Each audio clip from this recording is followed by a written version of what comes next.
दोस्तों इंडिया वेब of FTA sign कर रहा है और उसी में इंडिया यूके एफटीए जो कि 15 जुलाई से इंप्लीमेंट हो चुका है, इससे कई लोग परेशान हैं। लेकिन शायद आप जान के हैरान हो जाएंगे, परेशान इससे टाटा ग्रुप भी है। दरअसल टाटा स्टील यूके ने यूके सरकार को चेतावनी दे दी है, जिसमें उन्होंने कह दिया है कि ये जो एफटीए है इसे रिव्यू कीजिए, क्योंकि अगर आपने इसे रिव्यू नहीं किया तो यूके चीप एशियन स्टील का डंपिंग ग्राउंड हो जाएगा और कहीं ना कहीं ये पूरा का पूरा यूके में डोमेस्टिक स्टील इंडस्ट्री सरवाइव नहीं कर पाएगी। आप देख सकते हैं, टेलीग्राफ का ये आर्टिकल है। चीप एशियन स्टील थ्रेटन कर रहे हैं ब्रिटिश जॉब्स को, टाटा ने वॉर्न किया। और आप देख सकते हैं आज हमारी मीडिया में भी ये सामने आना शुरू हो चुका है।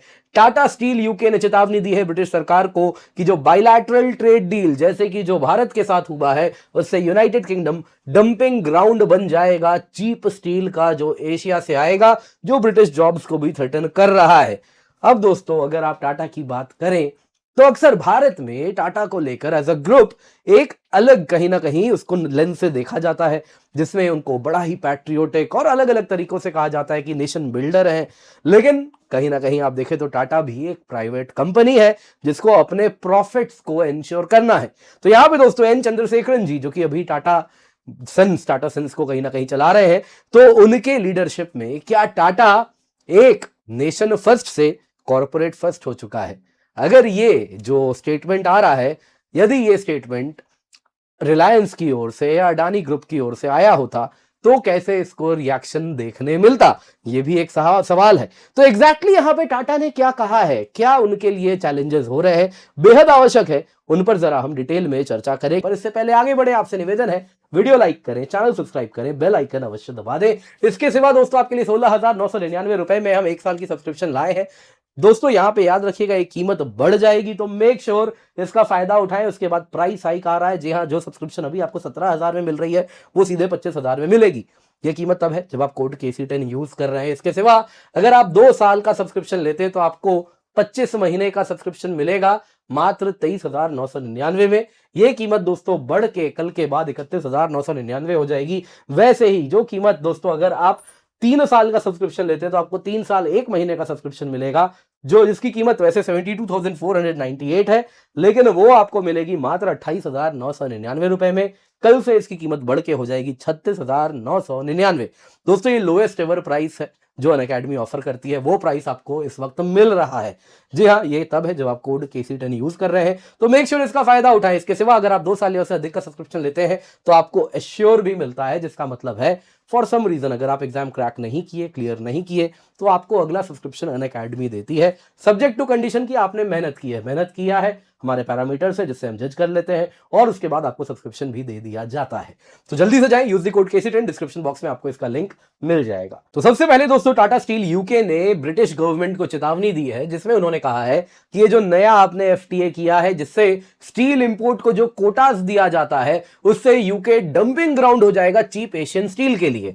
इसके सिवा उन्होंने कहा कि यूके में जो टाटा के प्लांट्स हैं वो अनसस्टेनेबल हो जाएंगे अगर यही टैरिफ कोटा रहा जो एफटीए के बाद आया है। यदि ये रिजीम बना रहा तो टाटा इन शॉर्ट कह रहा है कि हम प्लांट बंद करके चले जाएंगे, फिर देख लीजिएगा लोग अनएम्प्लॉयड हो जाएंगे।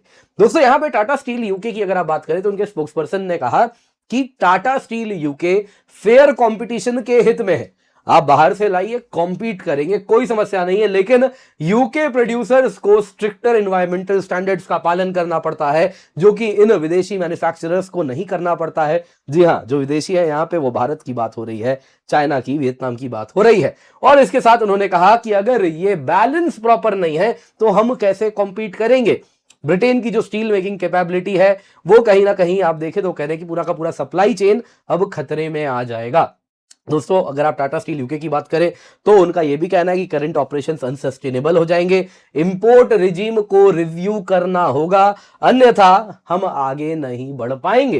दोस्तों टाटा स्टील ने यह वार्निंग दी है कि उनको मॉथ बॉल करना पड़ेगा स्टील मिल्स को across the UK. Basically moth ball term है जिसका मतलब क्या है कि मिल्स को बंद करके जाना पड़ेगा, कल को फेवरेबल सिचुएशन आया तब चलाएंगे, अदरवाइज अभी ताला लगा दिया जाएगा। और साथ में टाटा स्टील यूके ने यह भी कह दिया 3,000 लोगों की नौकरी चली जाएगी। देख लीजिएगा जरा, लेबर सरकार है तो काफी ज्यादा प्रेशर भी है। इसके साथ उन्होंने कहा ब्रिटेन एक ग्लोबल डंपिंग ग्राउंड हो जाएगा, चीप इंपोर्टेड स्टील है वो कहीं ना कहीं भारत और वियतनाम से आएगा। और इसके साथ उन्होंने कहा कि टाटा के पास ऑप्शन नहीं है। वो हर हफ्ते 5 मिलियन पाउंड का नुकसान सह रहे हैं यूके ऑपरेशंस की वजह से। इतने सालों से यूके में काम कर रहे हैं लेकिन अभी भी उनका प्लांट प्रॉफिटेबल नहीं है। तो इस वजह से उनका कहना है कि अगर आप इस प्रकार से इंपोर्ट रिजीम बना रहे हैं तो हम कैसे यहां पे बिजनेस आगे बढ़ाएंगे, क्योंकि कुछ कारण हमें देख नहीं रहा है। अब दोस्तों आइए जरा इसमें जरा हम डिटेल में देखते हैं कि टाटा के एग्जैक्टली कंसर्न्स हैं क्या। सबसे बड़ा कंसर्न है दोस्तों टाटा के लैनवन प्लांट में, जो कि साउथ वेल्स में है। और यहां पे अगर आप देखें तो Tata steel UK 6 lakh tonne galvanised steel बनाती है। अब अगर आप देखें तो गैल्वनाइज्ड स्टील जो टाटा का टोटल प्रोडक्शन यूके में 6 लाख टन है, उसमें से ये जो एफटीए हुआ है उसमें यूके ने मार्केट ओपन किया है, जिसमें इंडिया का जो कोटा है गैल्वनाइज्ड स्टील का वो बढ़ के 1,25,000 टन हो गया है। वैसे ही ये पहले कितना था, करीबन 1 लाख टन था, 98,000 टन, तो 27,000 टन बढ़ाया है। वहीं अगर आप वियतनाम की बात करें तो उनका जो गैल्वनाइज स्टील का पहले इंपोर्ट कोटा था वो 51,000 टन था। वो 3 गुना आप देखें तो उससे भी ज्यादा बढ़ा के 1,74,000 टन कर दिया गया है। और इसके साथ अगर आप देखें तो बड़ा ही क्लियर है कि यदि इस संख्या से ज्यादा यदि वियतनाम 1,74,000 टन के ऊपर एक भी टन स्टील एक्सपोर्ट करेगा तो उस एक्स्ट्रा 1 टन पे 50% टैरिफ लगेगा। वैसे ही भारत पे एक भी अगर 125 के ऊपर गया तो उसके ऊपर 50% टैरिफ लगेगा। तो इसके साथ अगर आप देखें तो इंडिया वियतनाम का टैरिफ फ्री कोटा यूके में 3 लाख टन है, जो कि टाटा के लैनवन प्लांट का लगभग आधा है। तो इस वजह से अगर आप देखें तो बड़े परेशान हैं कि हमारा आधा मार्केट तो ऐसे ही कम हो गया, क्योंकि ये इंडिया और वियतनाम से आएगा जिससे कॉम्पीट कर नहीं पाएंगे। अब इंडिया से उतना परेशान नहीं भी है लेकिन वियतनाम से बड़े परेशान है, क्योंकि वियतनाम का एक तो क्या है कि 3 गुना आपने एक झटके में उससे ज्यादा बढ़ा दिया कोटा। दूसरा, वियतनाम से जो गैल्वेनाइज स्टील आ रहा है वो रीप्रोसेस्ड चाइनीज ओरिजिन स्टील है, जो कि चाइना तो आप जानते ही है दुनिया का सबसे बड़ा स्टील प्रोड्यूसर है, उसके आसपास भी कोई नहीं है। तो उससे कैसे कोई कम्पीट करेगा। दोस्तों यहां पे अगर आप जून 2026 की बात करें तो टाटा स्टील यूके के जो सीईओ हैं, जिनको आप यहां पे देख रहे हैं, राजेश नायर जी, उन्होंने बड़ा डिसअपॉइंटमेंट एक्सप्रेस भी किया था और ब्रिटिश सरकार को कहा था कि डोमेस्टिक प्रोड्यूसर्स एक तरफ आप कहते हैं कि यूके का 50% स्टील स्वयं बनाए, यूके में बने, लेकिन वहीं दूसरी तरफ आप इस प्रकार का टैरिफ कंसेशन दे रहे हैं, तो हम कहां से बना पाएंगे, हम नहीं बना पाएंगे। जो कोटा है वो यूके के मार्केट कंडीशन को रिफ्लेक्ट नहीं कर रहा। अब दोस्तों यहां पे यूके इंडिया एफटीए को लेकर भी चर्चा हो रही है। कहीं ना कहीं मेन फोकस होना चाहिए था वियतनाम, लेकिन चर्चा भारत के एफटीए पे भी हो रही है। तो यहां पे भारत की कंपनी की ही सब्सिडरी है, तो इस वजह से इंडिया एफटीए भी न्यूज में बन रहा है, जिस वजह से ब्रिटिश सरकार, ब्रिटिश प्रेस भी इसको कवर कर रही है। तो जरा देख लेते हैं यहां पे अगर आप इंडिया यूके एफटीए की बात करें तो वो 15 जुलाई 2026 से अगर आप देखें तो एनफोर्स हो चुका है। 2025 जुलाई में साइन हुआ था, 1 साल बाद एनफोर्स हो गया। इंडिया ने हार्ड नेगोशिएट किया, बिल्कुल किया है, लास्ट मिनट कंसेशन भी मिला स्टील एक्सपोर्ट्स पे। इंडिया को 11 lakh tonne overall duty free market access मिला यूके का स्टील के लिए। इसके सिवा आप देखें, एक बात आपको जाननी होगी कि ये जो एफटीए हुआ है ये यूके के साथ कोई सर पे बंदूक रख के साइन नहीं करवाया है। जैसा ट्रंप एफटीए चाहते हैं वैसा एफटीए नहीं है, विन विन एफटीए है। तो अब ये रोना क्यों, पहले तो ये रोना बंद करें, क्योंकि ये फेयर नेगोशिएशन से हुआ है, जिसमें इंडिया ने भी यूके को बहुत कुछ दिया है। इंडिया ने tariff lines 90% of UK products के लिए या तो एलिमिनेट कर दिया है या बहुत कम कर दिया है। नतीजा, अल्कोहलिक बेवरेज जो यूके से आता है, automobiles, medical and tech devices, processed foods, इन सब के लिए हमने मार्केट खोल दिया है।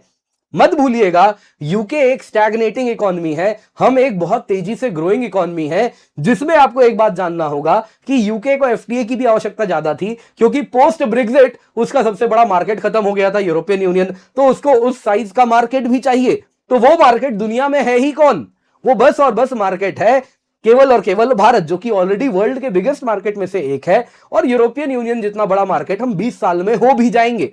तो कहीं ना कहीं यूके को वो मार्केट में अभी पेनिट्रेशन मिल रहा है बिकॉज ऑफ दिस एफटीए। तो काफी कुछ हमने भी बदले में दिया है उनकी कंपनीज को, उनके मार्केट को, उनके मैन्युफैक्चरर्स को, जिस वजह से जो हमारा एडवांटेज है उसमें हमने यूके में प्रेजेंस लिया है। अब दोस्तों फिर भी ये सारी बातें हो रही हैं। अब दोस्तों यहां पे सवाल पूछा जा रहा है टाटा पे, क्या टाटा के लिए कमर्शियल इंटरेस्ट नेशनल इंटरेस्ट के ऊपर है? देखिए दोस्तों, टाटा ग्रुप की जब बात होती है तो सिंबल है नेशन बिल्डिंग का, एथिकल कैपिटलिज्म का, पैट्रियोटिक इथॉस भी आते हैं। लेकिन आज के समय में कंपनीज जिस प्रकार से एमएनसीज हो गए हैं, ग्लोबल कंपनीज हो गए हैं, तो उनको जो फैसले लेने पड़ते हैं, उनके लिए जो गवर्निंग बॉडी होती है, वो बड़ा ही प्रैक्टिकल होता है, इमोशनल नहीं होता है। टाटा स्टील यूके की बात कर लीजिए, वो यूके बेस्ड सीईओ है राजेश नायर, वो रन करते हैं। मैनेजमेंट टीम यूरोप का है, और वैसे ही आप देखें तो डिस्टिंक्ट लीगल कमर्शियल एंटिटी अलग है। टाटा स्टील यूरोप के अंदर ही ऑपरेट करते हैं। खुद का अपना प्रॉफिट लॉस स्टेटमेंट मेंटेन करना पड़ता है, खुद का वर्कफोर्स है ना, अपना खुद का बोर्ड लेवल भी सब कोई बैठते हैं, तो उन अपने ही बोर्ड लेवल ऑब्लिगेशंस हैं। जिस वजह से अगर आप देखें तो उनके लिए प्राइमरी गोल है बिजनेस की वैलिडिटी मेंटेन करना, बिजनेस को बचाना। ये बिजनेस जो हर हफ्ते 5 मिलियन पाउंड नुकसान सह रहा है, वो बिजनेस को बचाना उनके लिए प्रायोरिटी नंबर 1 है। तो यहां पे अगर आप देखें तो उनके ऑब्लिगेशंस ये नहीं है कि ऐसा कुछ करे जिससे इंडियन पेरेंट को फायदा हो रहा है, पेरेंट टाटा ग्रुप को, या इंडियन एक्सपोर्टर्स को फायदा हो, या इंडियन गवर्नमेंट को फायदा हो। इस वक्त तो ये 8,000 लोग जो वर्कफोर्स हैं, उनके लिए सबसे इंपॉर्टेंट ऑब्लिगेशन है इस कंपनी को बचाना। तो वो वैसे ही ऑपरेट कर रहे हैं। टाटा स्टील यूके की जिम्मेदारी अपने स्वयं के स्टेक होल्डर्स के प्रति है। तो कंपनीज को लेकर अक्सर लोग इमोशनल होते हैं।